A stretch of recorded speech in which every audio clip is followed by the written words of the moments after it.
Halo Bray, kembali lagi di Gaptek News. Seperti biasa, setiap minggunya gue akan meng-highlight beberapa berita yang menurut gue menarik, tapi nggak tahu kalau menurut lo.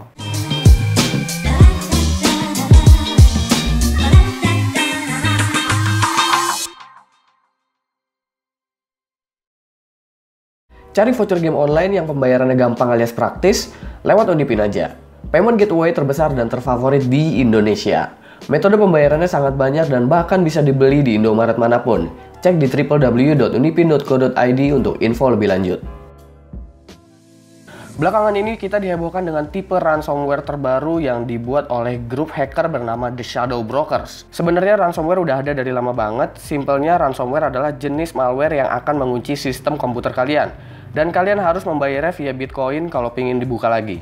Nggak cuma sekedar lock aja, tapi ransomware ini juga bisa mengencrypt seluruh data komputer kalian. Makanya virus ini bisa disebut dengan nama WannaCrypt atau WannaCry.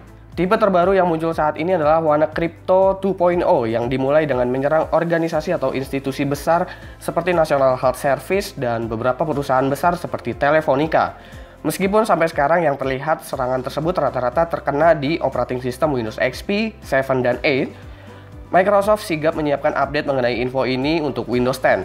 Dan sebenarnya kita nggak perlu khawatir soal ini selama kita masih backup data secara offline atau ke cloud dan juga masih rajin melakukan service komputer dengan cara clean install, karena virus ini masih bisa hilang dengan cara format seluruh storage kalian. Tapi yang namanya format seluruh storage, otomatis data kalian akan hilang, jadi pastikan untuk rajin-rajin backup data.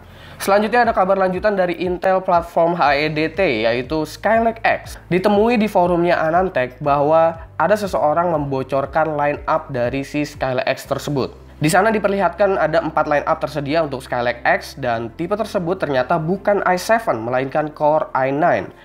Tingkatan tertinggi Core i9 adalah i9 7920X. Ini kabarnya akan punya 12 core dan 24 thread. Mungkin itu yang kemarin gue infokan soal perkiraan harganya yang berada di range 1000 sampai 1500 US dollar. Seluruh line up dari Core i9 ini kemungkinan akan dipamerkan pada event besar yang mungkin akan diadakan pada bulan Juni 2017.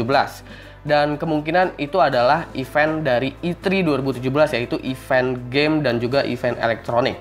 Atau mungkin akan sedikit di spoiler sama Intel di Computex 2017, itu ada di akhir bulan ini atau di awal Juni. Masih ngomongin CPU entusias, AMD Ryzen juga kabarnya akan merilis sebuah prosesor yang mempunyai 16 core dan 32 thread. Halo Intel, lu bikin 12, gue bikin 16.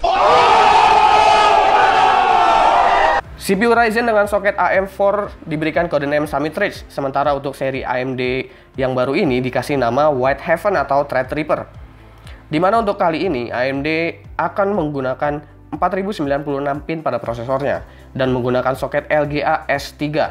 Whitehaven kemungkinan akan mensupport DDR4 quad channel seperti Intel HEDT dan menggunakan chipset terbaru yaitu X390. Setelah Ryzen 7, apakah AMD juga akan menggunakan angka 9 untuk tipe prosesor terbarunya? Ryzen 9 mungkin atau Ryzen 9? Kita nggak tahu.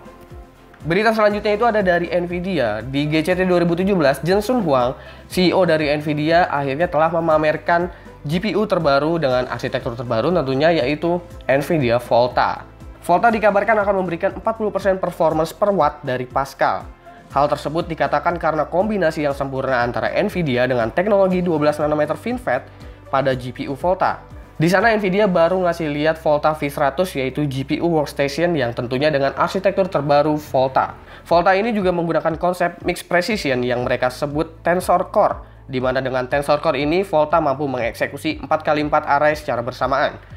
Sama kayak Tesla Pascal P100, Tesla V100 juga menggunakan memori HBM2 dengan bandwidth up to 900 GB per second. Kalau seri Tesla udah muncul, biasanya seri GeForce untuk gamingnya mungkin akan segera menyusul dalam waktu dekat, semoga.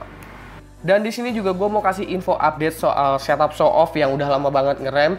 Dan sekarang kalian udah bisa submit untuk foto-foto setup kalian ke gaptek.id. Setup show off adalah segmen di mana setup kalian akan dipamerkan di channel ini, sejenis dengan setup warnya TechSource versi Indonesia.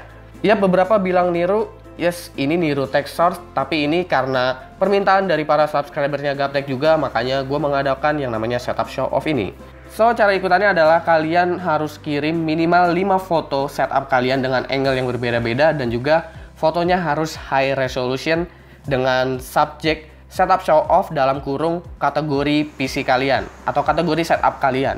Maksudnya kategori adalah kalian tentuin sendiri tema setup kalian itu seperti apa, atau kategori setup kalian itu seperti apa. Apakah setup kalian itu kere, gembel, atau sultan, atau yang rapih banget, apa-apa semuanya, simple, elegan, dan lain-lain. Itu kalian sendiri yang bisa nentuin. Nanti gue akan sortir setup-setup yang memang mirip-mirip dan akan gue tayangin setupnya itu di kategori yang sejenis. Jadi jangan malu-malu untuk kirim kalau misalkan setup gue jelek, setup gue cupu gitu, setup gue masih pakai Pentium 1 bang, malu bang ngirimnya bang, masih pakai Pentium 1, kirim aja.